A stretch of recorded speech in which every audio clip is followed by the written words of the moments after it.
தெரியும். அப்பயே நான் பிஆரோட கேட்டேன். அவர் கார்த்திகனோட நம்பர் கொடுங்க, நான் பேசிடுறேன்னு சொல்லி அது தராமல் விட்டாங்கண்ணே. இல்லை உங்களுக்கு நான் பர்சனலாக ஃபோன் பண்ணியிருப்பேன், இந்த மாதிரி கேள்விலாம் கேட்காதீங்கன்னு. இது ரொம்ப பெரிய கேள்வி. அந்த அளவுக்குலாம் போக வேணாம். அவரோட அந்த அந்த ஹேர் ஸ்டைல், அதுக்கப்புறம் அவரோட பாடி லாங்குவேஜ் இருக்கு பாருங்க, நடந்து போறது, அது அந்த அளவுல தலைவர் மாதிரிலாம் நம்மளாம் செய்ய முடியாது. பாப்ல எஸ்காபரோ எனக்கு கீழேயா, அவன் 1980லயே அந்த ஆளு 3000 கோடி வச்சிருந்தவன். அந்த ஆளெல்லாம் வைக்காதையா, கழுவி கழுவி ஊத்துவாங்க கமெண்ட்ஸ்லன்னு சொன்னேன். வட்டக்கானல் திரைப்படத்தினுடைய பிரஸ் மீட்டுக்கு வந்திருக்கிறீங்க. உங்ககிட்ட இருந்து ஏதாவது கேள்விகள் இருந்ததுன்னா நீங்க படக்குழுனர்கிட்ட ஆரோக்கியமான கேள்விகளை கேட்கலாம்.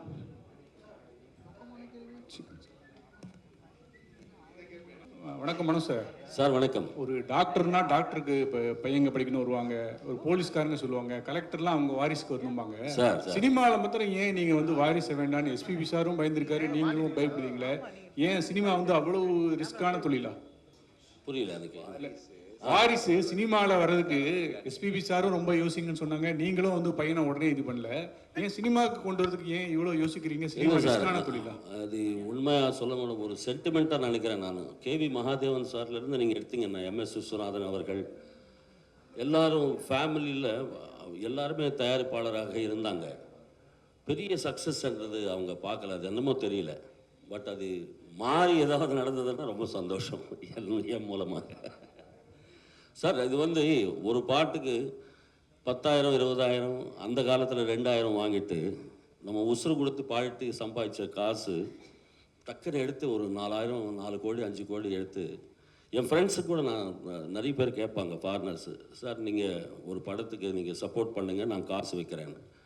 அது போச்சுன்னா நட்பே போயிடும். அது தேவையில்லாத விஷயம் எனக்கு.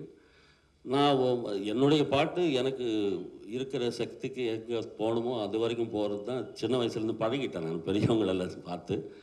இது பெரிய மார்க்கெட் சார். இது யாருக்கு என்னென்ன அமைஞ்சிருக்குமோ அது நோக்கி போகிறவங்க போகிறாங்க. என்னுடைய ஸ்ட்ரென்த் என்னன்றது தெரிஞ்சு நான் போயிட்டுருக்கேன். அதுதான்.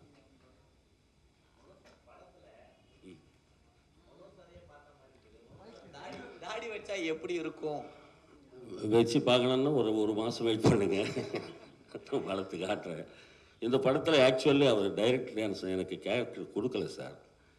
அதுக்கப்புறமா இது நீங்கள் நடித்தா நல்லா இருக்கும் சார்ன்னு சொல்லிட்டு ஒரு 2 நாள் யோசித்து கூப்பிட்டாங்க.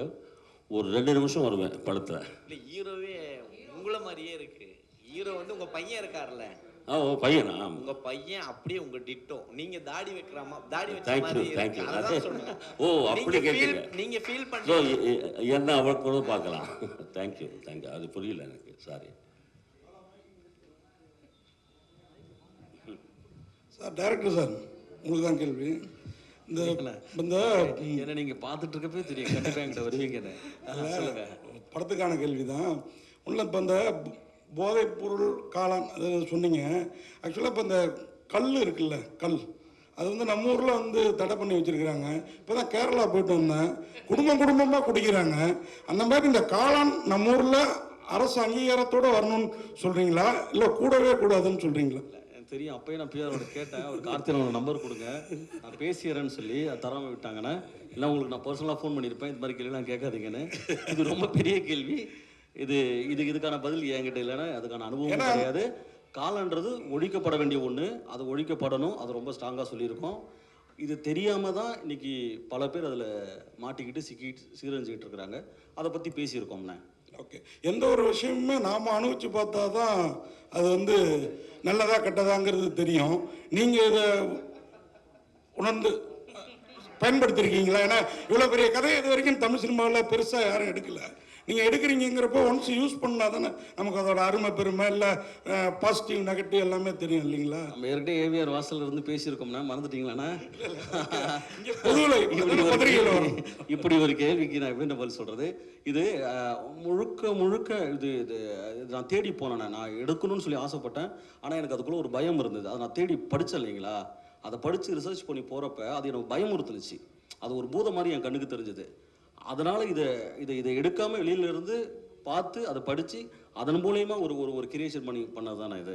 அந்த பூதத்துக்குள்ளே நான் போக விரும்பலைண்ணே. ஓகே சொல்லுண்ணே. அண்ணா நீங்கள் கதை சொல்லும் போது என்னை ஒரு கன்வின்ஸ் பண்ணார். ரஜினி கெட்டப்புனால தான் நான் கன்வின்ஸ் ஆனுன்னு சொன்னீங்க. அந்த ரஜினி கெட்டப் போகிறதுக்கு ஏதாவது ப்ராக்டிஸ் எடுத்தீங்களா? இப்போ பார்த்தீங்கன்னா ஏதாவது ஒரு ரஜினி கெட்டப் போட்டு ஏதாவது தவறாயிடுச்சுன்னா அவங்க ரசிகர்லாம் ரொம்ப கோவப்படுவாங்க. அது மாதிரி ஏதாவது இருக்கா? அந்த அளவுக்குலாம் போக வேணாம். அவரோட அந்த அந்த ஹேர் ஸ்டைல், அதுக்கப்புறம் அவரோட பாடி லாங்குவேஜ் இருக்கு பாருங்க, நடந்து போறது, அது அந்த அளவுல தலைவர் மாதிரிலாம் நம்மளால செய்ய முடியாது. அதை என்னோட உள்வாங்கி நான் அதுக்காக ஒரு டிஃப்ரெண்டா, நம்ம எல்லா படத்துலயும் நடிக்காத மாதிரி கொஞ்சம் டிஃப்ரெண்டா இல்லை, மொத்தமாவே இது வந்து ஆர்கே சுரேஷோட வேறுபட்ட படமா இருக்கும். எனக்கு இந்த மாதிரி இப்போ பாலா சார் ஒரு தாரத்தப்பட்ட கொடுத்தாங்க, முத்தையா சார் ஒன்று கொடுத்தாங்க.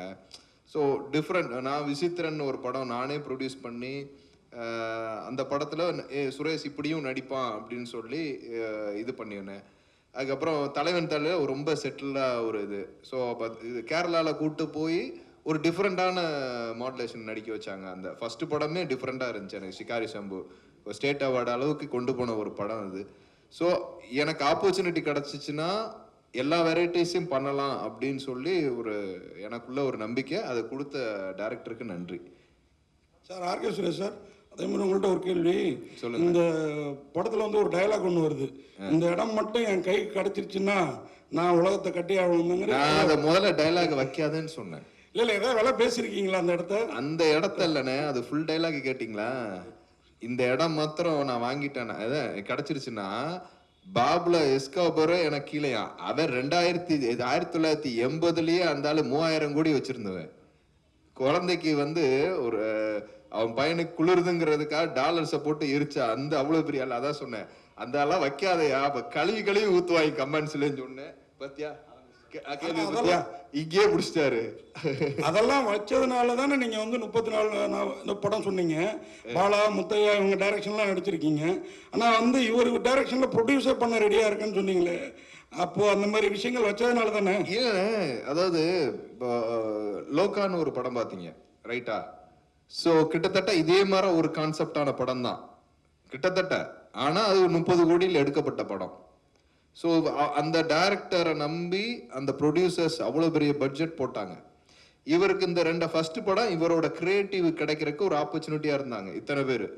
நெக்ஸ்ட் படம் இவரோட மேக்கிங் அந்த மாதிரி கதைக்கு வந்து அந்த மாதிரி ஒரு துல்கர் சல்மான் மாதிரி ஒரு கிடைக்கும் அப்படிங்கிறது என்னோட நம்பிக்கை. அப்படி ஒரு தயாரிப்பாளர் கிடைச்சாருன்னா இவரும் லோகா மாதிரி ஒரு படம் எடுக்கக்கூடிய ஒரு ஸ்டஃபான ஆளு, சும்மாலாம் சொல்லக்கூடாது, நல்ல டைரக்டர். ஆனால் அந்த டைலாக் நான் எப்படி பார்க்குறேன்னா, சீமான் சார் தான் சொல்லுவார், இந்த நிலம் என் கையில் சிக்குச்சுன்னா. ஏன்னா அப்படிதான் எதிர்பார்த்தேன். ஆனால் வந்து 9 மினிட்ஸ் நடிச்சிக்கிறேன்னு சொன்னாங்க. அது எப்படி இருந்தது? அதில் எக்ஸ்ட்ரானரி. எனக்கு ரொம்ப சந்தோஷமா இருந்துச்சு. எனக்கு என்னன்னா ஜென்ரலாகவே இப்போ மருதுல பார்த்தீங்கன்னா ஒரு லென்த்து ஷாட் பண்ணியிருப்பேன் அடிக்கிறதுல. அந்த அது ஃபுல்லாக சிங்கிள் ஷாட்டில் எடுத்தது, அதுக்கப்புறம் 2-3 க்ளோஸ் மாத்திரம் தனியாக எடுத்துக்கிட்டாங்க. அது மாதிரி எனக்கு ஒரு ஃபீல் இருந்துச்சு இந்த இது நடிக்கும் போது. அதோட 3 மடங்கு தான் இந்த பண்ணும்போது ரொம்ப நல்லா இருந்துச்சு. ஆனால் சார், சமீப காலமாக அந்த காப்பி ரைட் அப்படிங்கிறது வந்து ரொம்ப பெரிய பிரச்சனையாக வருது. ராஜா சார்லேருந்து எல்லாரும் வந்து காப்பி ரைட்டு கொடுக்கணும் அப்படிங்காங்க, கோர்ட்டு கேஸ்லாம் வருது. எங்களுக்கு ஒரு டவுட்டு, ஒரு பாட்டுங்கும் போது இசையமைப்பாளர் மாத்திரம் இல்லை, பாடகருக்கும் அதில் பங்கு இருக்குது. அப்படின்னா நீங்களும் காப்பி ரைட்டு அதில் உள்ள ஷேர் கேட்கலாம்ல, ஏன் கேட்க மாட்டேங்குது? இது 1950ஸ்லேயே கண்டசாலா ஐயா, டிஎம்எஸ் ஐயா அவங்கெல்லாம் சேர்ந்து ஸ்பாட் பேமெண்ட் கொண்டு வந்தாங்க சார். அது அந்த ஸ்பாட் பேமெண்ட்ன்றது நீங்கள் கொடுக்குற 10 ரூபாவோ அப்போது பேமெண்ட்டு 15 ரூபாவோ இருக்கும்னு நினைக்கிறேன். அது வந்து ராயல்ட்டி ரூபத்தில் வருஷத்துக்கு 25 காசு 30 காசு வாங்குறத விட அந்த 10 ரூபாவோ 15 ரூபாவோ ஒரே வாட்டி கொடுங்க அப்படின்றது சிஸ்டம் கொண்டு வந்தாங்க. பட் லேட்டஸ்ட்டாக நமக்கு 90ஸ்லேருந்து ISRA Indian singers rights society அப்படின்றது பாம்பேயில் ஆரம்பித்து இப்போது அது வந்து நல்ல ஒரு அனூப் ஜலோட்டா அவர்கள், சோனு நிகம், உதித் நாராயண், எல்லோரும் ஆல் சிங்கர்ஸ், அண்ணன் எஸ்பிபி அவர்கள், யேசுதாஸ் அவர்கள் எல்லோரும் இருந்து அது வந்து ஆக்டிவாக ஒரு 10 வருஷமாக போயிட்டுருக்கு. பட் அது மூலமாக ராயல்ட்டி ஒரு 2 வருஷமாக தான் ஸ்டார்ட் ஆகிருக்கு. பட் ஆக்சுவலி அப்போது அந்த சிங்கர்ஸ் விலகினதுனால தான் உங்களுக்கு மியூசிக் டைரக்டர், ப்ரொடியூசர், லிரிக்கிஸ்ட் 3 பேருக்கு தான் இந்த royalty IPRS Indian performing rights சொசைட்டிலேருந்து போகுது. இப்போ வரைக்கும் அதுதான் நடக்குது. இஸ்ரா ஒரு ஃபைட் பண்ணி வின் பண்ணியிருக்காங்க. ஒரு 10 வருஷமாக அதுவும் ஸ்டார்ட் ஆயிடுச்சு. ஒரு நல்ல ராயல்டிஸ் வருங்காலத்தில் எதிர்பார்க்கலாம். சுரேஷண்ணா, நீங்கள் ஹீரோவை பண்ணிட்டு இருக்கீங்க, தொடர்ந்து ஹீரோவை பண்ணிட்டு இருக்கீங்க. இந்த படத்தில் வந்து 3 பசங்களுக்கு அப்பாவை நடிச்சிருக்கேன் அப்படின்னு சொன்னீங்க. ஹீரோவாக பண்ணுறவங்க ஒரு படத்தில் 3 பசங்களுக்கு அப்பாவை நடிச்சாங்கன்னா அடுத்து வரக்கூடிய படங்கள் அதே மாதிரி வரும். நீங்கள் நடிக்கிறப்ப அதை யோசிச்சிங்களா? இல்லை, இந்த படம் அப்படி இருக்காது. அதை படம் பார்த்தா தான் உங்களுக்கு தெரியும். அது உண்மையிலேயே அந்த பசங்க என் பிள்ளையா அப்படிங்கிற சப்ஜெக்டில் பல விஷயம் இருக்குது. ஸோ அதை நீங்கள் படம் பார்த்தீங்கன்னா, படம் பார்த்ததுக்கப்புறம் இதோட பதில் உங்களுக்கே தெரியும். ஆனால் நான் விசித்திரனில் வந்து ஒரு பிள்ளையோட அப்பாவை பண்ணியிருப்பேன். ஒரு நடிகன் வந்து 70 வயசு நடிக்கிறானா இல்லை 20 வயசு நடிக்கிறானா அப்படிங்கிறது கிடையாது. அப்படி ஒரு ஆப்பர்ச்சுனிட்டி கிடச்சி நம்மளுக்கு ஒரு பர்ஃபார்மன்ஸாக கிடச்சிச்சின்னா நான் 100% நடிப்பேன். தாத்தாவை கூட நான் கேரளாவில் ஒரு படம், என்னோட ஃபர்ஸ்ட் படம் 70 வயசு கிழவனா நடிச்சிருப்பேன். வயசான ஒரு மாதிரி நான் நடிச்சிருப்பேன். அதே இதில் யங்ஸ்டரும் நடிச்சிருப்பேன். ஸோ ஆப்பர்ச்சுனிட்டிஸ் கொடுத்தா எது வேணாலும் நடிக்க தயார்.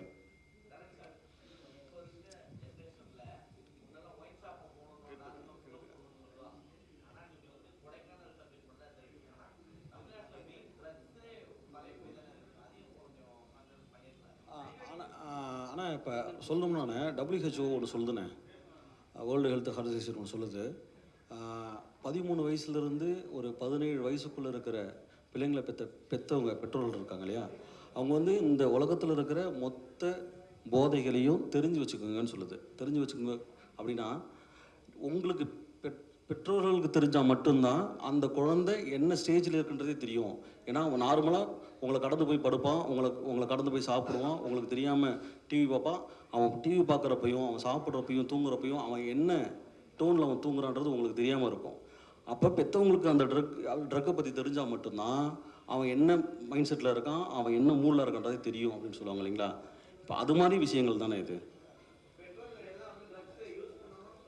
தெரிஞ்சுக்கணும்னு சொல்ல வரேன். இது மாதிரிலாம் ட்ரக் இருக்குது.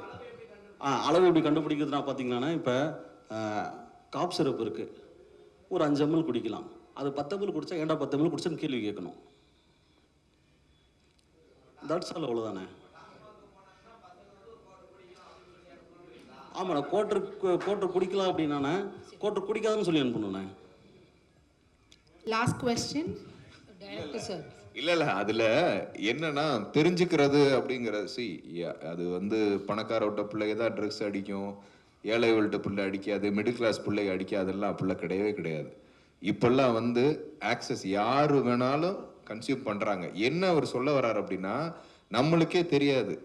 வீட்டில் வருவாங்க, ஏன்னா சில குடிச்சிட்டு வந்தால் பெற்றவங்க கண்டுபிடிச்சிடலாம் ஸ்மெல்லு வருது அப்படின்னு. ட்ரக் அடிச்சுட்டு வந்தால் உங்களுக்கு கண்டுபிடிக்கவே முடியாது. அது சின்னவங்களா இருக்கலாம், பெரியவங்களா இருக்கலாம், கண்டுபிடிக்கவே முடியாது. அத்தனை வகையான ட்ரக்ஸ் இருக்கு. அதை பற்றி அட்லீஸ்ட் தியரிட்டிக்கலாகவும் நம்ம சப்ஜெக்டாக தெரிஞ்சுக்கிட்டா நம்ம வந்து இப்போ ஃபெவிகால் இருக்குல்ல, 2 நிமிஷம் மோந்திங்கன்னா that's a kind of drugs. So அது நம்மளுக்கு வைக்க மாட்டோம். சில பேரண்ட்ஸுக்கு தெரியும், வைக்க மாட்டோம். அப்படியே அதை எடுத்து ஓரமாக வச்சிருக்கோம். அது மாதிரி ஒரு அவேர்னஸை கிரியேட் பண்ணணும்னு சொல்றாரு. That's it. சொல்லமா, நீ எங்க போற தெரியும். Last question please. Director sir, வாழ்த்துக்கள்.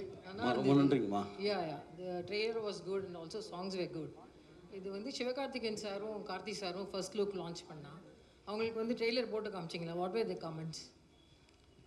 மேடம் காட்டினோம், ரொம்ப நல்லா இருக்குன்னு சொன்னாங்க. படம் பார்க்குறேன்னு சொல்லியிருக்காங்க மேடம். சார் இயக்குனர் சார், என்ன சொல்லுங்கண்ணே? காளானில் போதை இருக்குது, அதை ஒழிக்கணும்னு சொல்லி இப்போ படம் எடுத்து வச்சிருக்கீங்க. நம்ம நாட்டில் பொருளை விட மத போதையும் ஜாதிய போதையும் இப்போ அதிகமாக இருக்குது. அதை ஒழிக்கிறத பற்றி அடுத்த படம் எடுப்பீங்களா சார்? ஆனால் எனக்கு அந்த வயசு கிடையாதுண்ணே. நான் படம் பாருங்கள், படம் பார்த்துட்டு அதுலேருந்து நம்ம கேள்விகள் கேளுங்க, நம்ம பதில் சொல்லலானே. நான் கூடிய சீக்கிரத்தில் உங்களுக்கு படம் காட்டுறேன், பாருங்கள், படத்துலேருந்து கேள்வி கேளுங்கண்ணே. தேங்க்யூ. நன்றி நன்றி நன்றி. கூடிய சீக்கிரத்தில் உங்களை வந்து ஆடியோ லான்ச்சில் சந்திப்பாங்க படக்குழுவினர்.